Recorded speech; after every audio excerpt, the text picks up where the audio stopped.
Assalamu alaikum, hormatly vatandaşlar. Şunki temamyň ady "Bi-döwleti baga salma". Ýa Türkmenistana ýagdaý şu wagt gören agyr bir diktator ýurdu talap, halky gorlap, öýsü goýup, işi goýup ölüp gitdi. Onuň ýerine ýene birini getirip goýdular. Edil şoňa meňler. Ondan beter boldy. Urwanyň Berdimuhammedow ýurdu talady, ýurdu ýykdy. Öý ojak su goýdy adamlary, işi goýdy adamlary. Konvertasiýa ýok, iýmit ýeten ok. Hatta çağalara da çörek geten ok. Ýöne şol ruwatyň öňünde boşuna reklam edip şol aşawatda gurulan jaýlary orkadyp köçe çykyp weltep bitmenen olup, ýa ştan götüren olup, ýa aýdy maýdan olup, bütün dünýädäki siýasatçylary ağlamak istedi. Başarlygyndan ağlady. O köp kriminal ve oligark sistemada işleyen adamlar bilen tanış olup Türkmenistan talaman dowam etdi. Inni bunun ýagdaýy saglygy peselli bilýär köp watlap kesel ýatdy geçen ýyl. Soň ýene geldi bu dünýä nereden geldi bilenmok, kim getirdi bilenmok. Emma işin dowam etmäne, işlemäne onuň ýagdaýy ýeten ok. Birlisi ýok onuň näçe wagtynda ýaşajaklygy.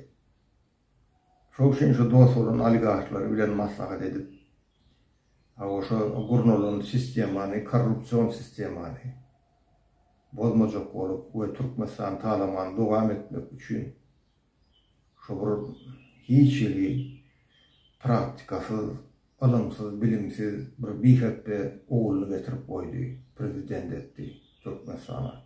Bu näme diýmek? Bu Türkmen halkynyň üstünden gülmek, äs vermekçilik etmek halky. Bu halkyň geljekki nesilleň durmuşyny äs vermekçilik etmek. Şo Berdimuhammedowyň oğlunyň prezidentligini bellenmegi. Onu halk saýlanyp, onu bellediler. Kim belledi öňüňi bilýär, kim gollady öňüňi bilýär. Şoň üçin şu 3 tane adamyň, 3 bi-döwletçiler ýurdu ýykdylar, adamlary, rızkyny adamdan aldylar, elinden. Diýmek bu adamlar bi-döwlet. Şoň üçin şu programmanyň ady bi-döwlet. Bi-döwleti baga salma. Men bu barada oýlandym, bu bir şygyr ýazdym. Ýa-da meze şo şygyr okat berjek, ýa-da şygyrymy ýygynyň başardygym bir saat şart berjek. O saatyň ady bi-döwleti baga salma. Ýa-da neçe gowlanan diýerler oň adyna. Şuňky temamda gawat gelýär, şoň üçin men şu saatda şart bererim size.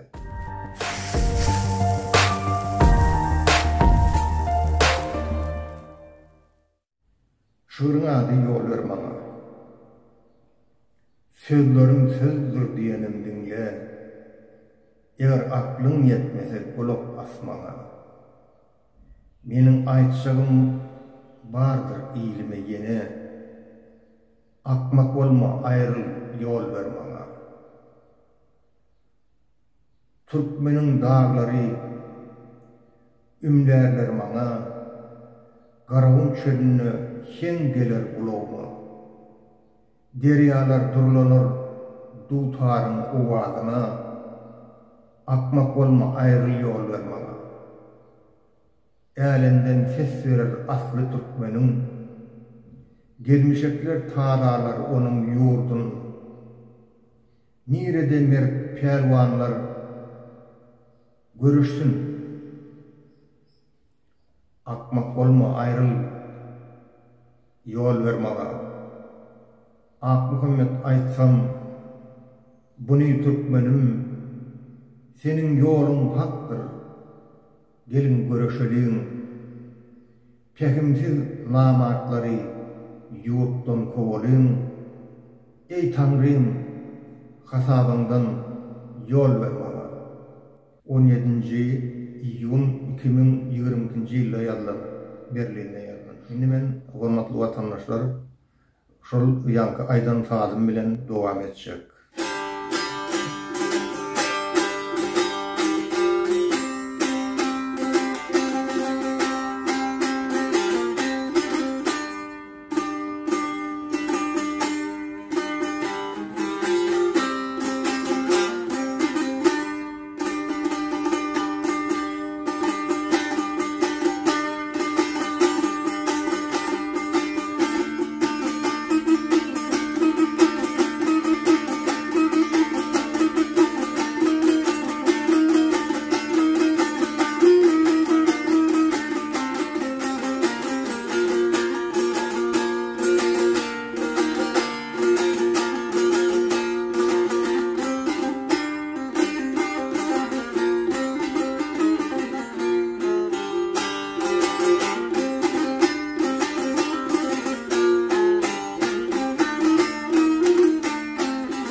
Hormatly vatandaşlar, dinleýäniniz üçin köp sag bolun.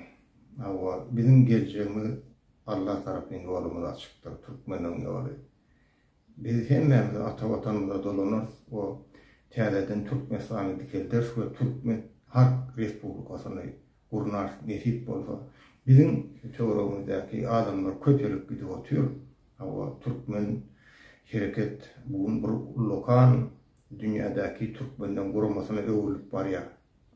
Şoň üçin adamlar hiç zatdan çekinmän, hiç kimden gorkmaň adamlar. açık hareket edin ve açık yüreğinizdekini aydın. Şonu bizden öňümüzdäki bu oğurlar, cümleler, gorkorlar.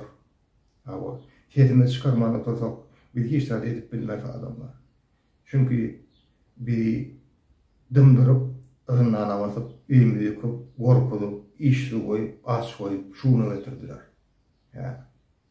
Inni ýykaça öňümizde ýol bar, olam görüş ýoly, azatlyk ýoly we Türkmen Halk Respublikasynyň ýoly we Türkmeniň geljeginiň ýoly adamlar. Himmeňize köp şanlyk, maşgala awatlygyny arzu edýän, görjegiňiz gowy bolsun, geljegiňiz ondan gowy bolsun adamlar. Köp sag bolun.